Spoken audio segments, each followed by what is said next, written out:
शुरू करने जा रहे हैं जिसका नाम है कोशिका। चलिए जानते हैं इस अध्याय में हम क्या जानने वाले हैं। सबसे पहले हम बात करेंगे कोशिका के खोज के बारे में और उसके बाद हम जानेंगे कोशिका की संरचना के बारे में।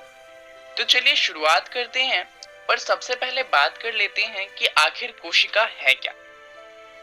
तो सबसे पहले इस घर को देखिए, ये घर किन चीजों से बना है, इसकी सबसे जरूरी चीज क्या है, सोचिए जरा। दरअसल देखा जाए तो ये घर है वो एक एक ईंट को जगह पर रखने के बाद बना है। तो हम ये कह सकते हैं कि ये जो एक ईंट है, ऐसी ही बहुत सारी ईंटों को मिलाने से हमारा घर बना है। तो जो शेल है यानी कि जो कोशिका है, उसमें भी कुछ इस तरीके का काम होता है। जो हमारा शरीर है वो छोटे छोटे बहुत सारे सेलों से मिलकर बना है। हमारा शरीर ही नहीं बल्कि जितने भी जीव जंतु हैं उन सभी का शरीर इन छोटे छोटे सेल से यानी कि छोटी छोटी कोशिकाओं से मिलकर बना हुआ है। इसके बारे में सबसे पहले पता लगाया था सर रॉबर्ट हुक ने। इन्होंने कोशिका की खोज करी थी 1665 में। इन्होंने क्या किया था कि इन्होंने जो मधुमक्खी के छत्ते होते हैं उन्हें देखा था और फिर इन्होंने पाया था कि जो कॉर्क होती है जो बोतलों पे लगाई जाती है उसके अंदर भी कुछ ऐसा ही पैटर्न दिख रहा था।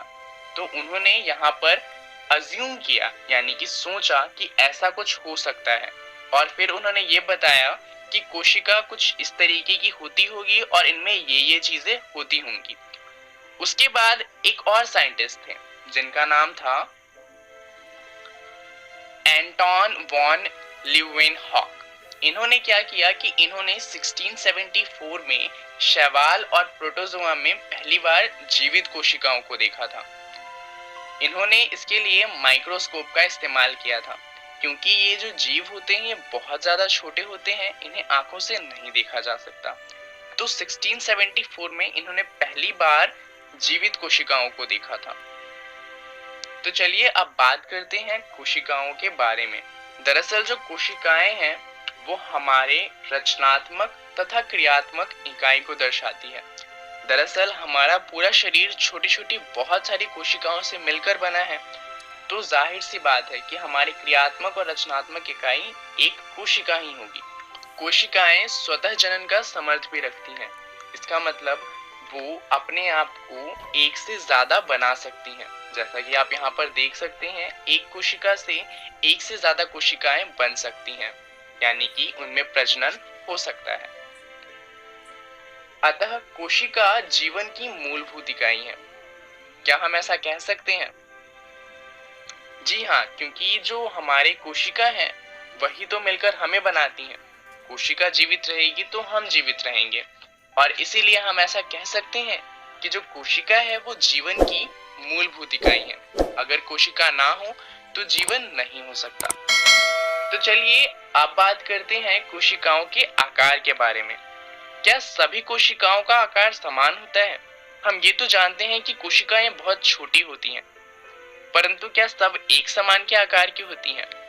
चलिए कुछ उदाहरण लेते हैं। अगर हम बात करें माइकोप्लाज्म की, तो माइकोप्लाज्म का साइज यानी कि जो आकार होता है वो होता है 0.1 माइक्रोमीटर, यानी कि 0.1 गुने में 10 की पावर -6। तो आप सोच सकते हैं ये कितना ज्यादा छोटा होगा। वहीं पर अगर हम अंडों की बात करें तो शुतुरमुर्ग के अंडे का जो साइज होता है यानी कि जो आकार होता है वो होता है 170 मिलीमीटर गुने में 130 मिलीमीटर, जो कि काफी बड़ा है, यानी कि हम इसे आंखों से देख सकते हैं। वहीं माइकोप्लाज्म तो आंखों से दिखता भी नहीं। वहीं एक और एग्जांपल लेते हैं न्यूरॉन का, यानी कि तांत्रिक कोशिका का। तो हमारे शरीर में जो सबसे बड़ा न्यूरॉन होता है वो लगभग 1 मीटर लंबा होता है, जो हमारे पूरे पैर में होता है। तो आप देख सकते हैं कि कोशिका कहाँ 0.1 माइक्रोमीटर की है तो वहीं 1 मीटर की भी है। तो यानी कि कोशिकाओं का आकार बदलता रहता है।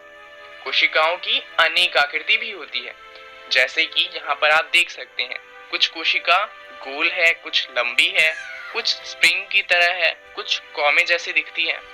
वहीं पे कुछ कोशिकाएं तो ऐसी होती हैं जिनका कोई आकार ही नहीं होता, जैसे कि अमीबा। अमीबा एक कोशिकीय जीव है जिसका कोई आकार नहीं होता, ये अपने आकार को बदल सकता है। अब अमीबा एक कोशिकीय जीव है, इससे हमें एक और बात पता चली कि दो तरीके की कोशिकाएं होती हैं। एक तो होती है जिसमें सिर्फ एक कोशिका हो और एक ऐसी होती है जिसमें बहुत सारी कोशिका हो। तो एक कोशिकीय जीव का उदाहरण हो गया अमीबा, क्योंकि इसके अंदर एक ही कोशिका होती है। वहीं बहुकोशिकीय जीव का उदाहरण हो गया हमारे अंदर बहुत सारी कोशिकाएं होती हैं।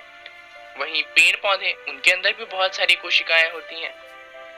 तितली हो गए, चिड़िया हो गई या फिर कुत्ते हो गए, इन सभी के अंदर बहुत ज्यादा कोशिकाएं होती हैं। तो ये सभी उदाहरण है बहुकोशिकीय जीव का।